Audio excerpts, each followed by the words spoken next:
and not about chasing through doublespeak the votes of extremists or their preferences. Same question again. Are you aware of any such proposal having been agreed upon at about 1:30 that private security would be used for the purposes of enforcing mandatory self-isolation? No, Ms Elliott. This is the best way to ensure absolute compliance. Police, private security, all of our health team will be able to monitor compliance in a much easier way in a static location, one hotel or a series of hotels as the case may be. I have given this quite some thought, Ms Elliott. I'm not certain why I mentioned police, private security and our health team, those three groups of people, and not a fourth or a fifth group. I think I go on shortly thereafter to talk about the fact that it had not been settled, but on the specifics, I can't clarify for you or outline for you why I chose those three groups. I'm afraid I've tried to search my recall of this and I simply can't.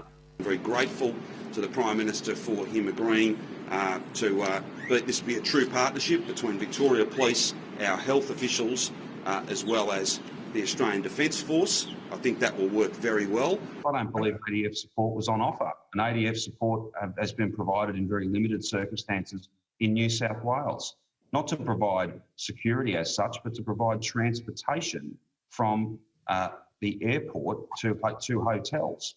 So again, I think it is fundamentally incorrect to assert that there was hundreds of ADF staff on offer and somehow someone said no.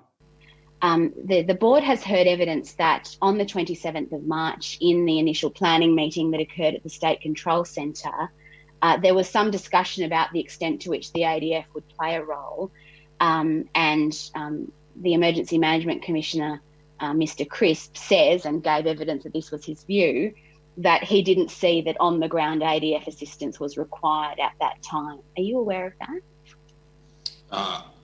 Only insofar as I'm aware of the evidence he's given.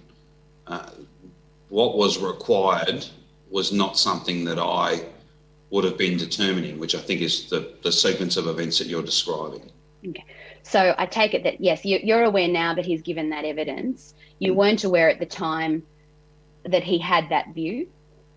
No, I don't believe I was. Yeah. But do you accept that his evidence is that he did have the view that in the context of being aware of the possibility of seeking support if it was needed and necessary, he formed the view that it wasn't necessary at that time? Yes. And sometimes they haven't been straight yet.